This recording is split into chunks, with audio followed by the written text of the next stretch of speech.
How to download and install Walmart app. Let's get started. Launch your Play Store or App Store. The process is similar for Android and iOS device. Now at the bottom right corner, you're gonna find the search icon. Click on that. Now at the very top, you're gonna see the search box. Over there, type in the app name Walmart and then search for it. With that, app will appear. After app appears, at the right corner of it, you're gonna see the option of install or get, or also you might see this kind of arrow icon. Click on that. With that, download process will start. Make sure you have stable internet connection so that the download process will be faster.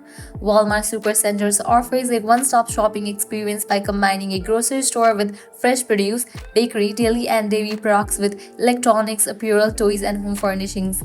Once completion of its download process, you can sign up for the account and use it. So this is how you can easily download and install Walmart app.